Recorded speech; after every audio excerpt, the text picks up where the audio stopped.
നമസ്കാരം. എല്ലാവർക്കും ആദ്യം തന്നെ ഒരു കാര്യം പറയട്ടെ. അക്ഷയ തൃതീയ ആശംസകൾ. ഇന്ന് അക്ഷയ തൃതീയാണല്ലോ. അപ്പൊ ഈ അക്ഷയ തൃതീയ അന്ന് എല്ലാവരും പോയി ഇപ്പൊ സ്വർണം മേടിക്കാൻ പോകാനുള്ള ഒരു ട്രെൻഡാണ്. കഴിഞ്ഞ ഒരു 10-20 കൊല്ലമായിട്ട് നാട്ടില് നടന്നുകൊണ്ടിരിക്കുന്ന ഒരു പരിപാടിയാണ്. അത് അഡ്വർടൈസ് ചെയ്തിട്ട് സ്വർണ്ണ കടക്കാരും ഇവിടുത്തെ സ്വർണ്ണ കച്ചവടക്കാരും എല്ലാവരും കൂടി ഉണ്ടാക്കിയുള്ള ഒരു പരിപാടിയാണ്. ഒരു 2004-2005 കാലഘട്ടത്തിലാണ് ഇത് തുടങ്ങുന്നത്. നമ്മൾ ശ്രദ്ധിക്കാൻ തുടങ്ങി കഴിഞ്ഞാൽ അതിനുശേഷം അക്ഷയ തൃതീയ നിന്ന് പോയിട്ട് എല്ലാവരും ചാടി കയറി സ്വർണം മേടിക്കണം. സ്വർണം നിങ്ങൾ എന്ന് മേടിച്ചു കഴിഞ്ഞാൽ അത് വില കൂടിക്കൊണ്ടിരിക്കും. അത് നിങ്ങളുടെ സ്വത്ത്, നിങ്ങളുടെ കയ്യിലുള്ള സമ്പത്തിനെ എപ്പോഴും വളർത്തിക്കൊണ്ടിരിക്കും.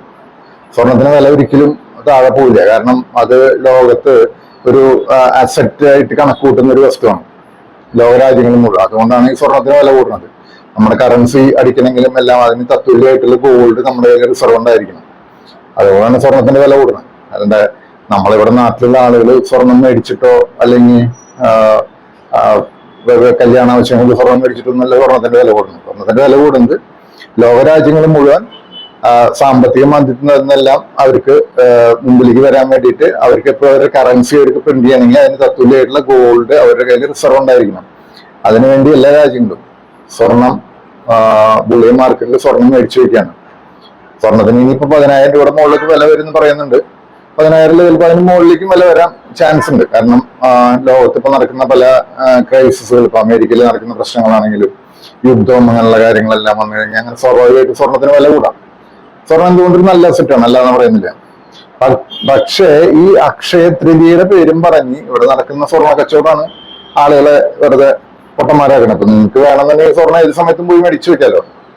പിന്നെ ഒന്നാമത്തെ കാര്യം, ഇന്നിപ്പോ ഞാനൊരു നമുക്ക് ഏതൊരു ഇതിൽ വായിച്ചു, ഇന്ന് അക്ഷയ തൃതീയക്ക് സ്വർണം മേടിക്കാൻ പറ്റുന്ന ഏറ്റവും നല്ല സമയം എന്ന് പറഞ്ഞാൽ രാവിലെ 5:15 മുതൽ 12 ഉച്ചയ്ക്ക് 12-18 വരെയാണ്.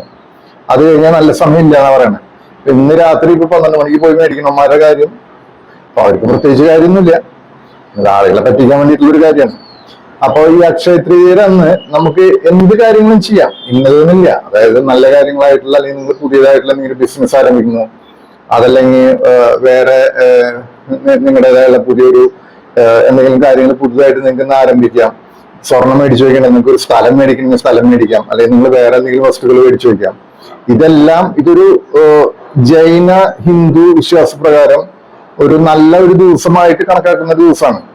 സ്വർണം മാത്രമല്ല അവർ ഉദ്ദേശിക്കുന്നത്. നിങ്ങൾ ഏത് വസ്തുക്കൾ മേടിച്ചു കഴിഞ്ഞു കഴിഞ്ഞാലും അത് നല്ല കാര്യമായിട്ടാണ് വിശ്വസിക്കുന്നത്. അതിന് സ്വർണത്തിന് അത് വെച്ച് മാർക്കറ്റ് ചെയ്യുന്നുള്ളൂ, അല്ലാതെ അതിൽ വേറെ കാര്യങ്ങളുണ്ടെന്ന് ഇതാണ് എനിക്ക് പറയാനുള്ളത്. ഞാനിപ്പോ ഇതിലൊരു ആർട്ടിക്കിൾ വന്നതിനെ കുറിച്ചിട്ടാണ് ഞാൻ ജസ്റ്റ് ഒന്ന് വായിക്കാം. അതായത് ഇപ്പൊ ബാങ്ക് അക്കൗണ്ടിൽ പണം നിക്ഷേപിക്കുന്നവർക്ക് അവരത് നല്ല ദിവസമായിട്ട് കണക്കൂട്ടാന്നാണ് അവർ പറയുന്നത്. അങ്ങനെയാണ് അതിന്റെ വിശ്വാസം. ഇന്ത്യയിലെ ഹിന്ദുക്കളും ജൈനമതക്കാരും പ്രാദേശികമായി ശുഭദിനമായിട്ട് ഇതിനെ ആചരിക്കുന്നു. അവസാനമില്ലാത്ത സമൃദ്ധിയുടെ 3-ാം ദിവസത്തെയാണ് ഇത് സൂചിപ്പിക്കുന്നത്. ഇന്ത്യയിലെയും നേപ്പാളിലെയും പല പ്രദേശങ്ങളിലും ഹിന്ദുക്കളും ജൈനമതക്കാരും പുതിയ സംരംഭങ്ങൾ, വിവാഹങ്ങൾ, ദാനധർമ്മങ്ങൾ അല്ലെങ്കിൽ മറ്റ് സ്വത്തുക്കൾ പോലുള്ള നിക്ഷേപങ്ങള്, ഇതെല്ലാം വേണ്ടിയിട്ടുള്ള ഒരു നല്ല ദിവസമായിട്ട് അക്ഷയ തൃതീയയെ ശുഭദിനമായിട്ട് അവർ കണക്കാക്കുന്നു. ഇങ്ങനെയുള്ള പല കാര്യങ്ങളാണ്. ഇതിലൊന്നും മാത്രമല്ല, സംസ്കൃതത്തില് ഈ അക്ഷയ എന്ന വാക്കിന്റെ അർത്ഥം തന്നെ സമൃദ്ധി എന്നാണ്. സംസ്കൃത വാക്കാണ്. ഇതെല്ലാം സംസ്കൃതത്തിന് വന്നിട്ടുള്ളതാണല്ലോ. അപ്പോ ഞാനീ പറഞ്ഞു വരുന്നത്, നിങ്ങള് സ്വർണം മേടിക്കണമെങ്കിൽ ഏത് ദിവസം പോയി മേടിച്ചോ. ഈ തിക്ക് നിരക്കിട്ടുള്ള ആൾക്കാർ പോയി മേടിക്കണ്ട, അത്രയും ഉദ്ദേശിക്കുന്നുള്ളൂ. ഓർമ്മ ഏത് കാലത്തും മേടിച്ചു വെക്കണം നല്ലതാണ്. അപ്പോ ഇതൊരു മാർക്കറ്റ് ചെയ്യാൻ വേണ്ടി മാത്രമുള്ള ഒരു സാധനമാക്കിയിട്ട് ദയവേത് ആളുകൾ മാറ്റാതിരിക്കുക. ഇതെല്ലാം ഇപ്പൊ നമ്മള് ചിങ്ങമാസം 1-ാം തീയതി നമ്മൾ ആചരിക്കുന്ന പോലെ, നല്ല ദിവസമായിട്ട് ആചരിക്കുന്ന പോലെ, അതേപോലെ ഒരു സാധനം മാത്രമാണിത്. അല്ലാതെ ഇതിനെ ഇന്നേ ദിവസം അങ്ങനെ സ്വർണം മേടിച്ചു വെച്ച് കഴിഞ്ഞാൽ നാളെ ഞാനൊരു കോടീശ്വരനാവും എന്ന് വിചാരിച്ചിട്ട് പോയിട്ട് പ്രത്യേകിച്ചൊരു കാര്യമൊന്നുമില്ല. ഒരു കാര്യം പറഞ്ഞുള്ളൂ.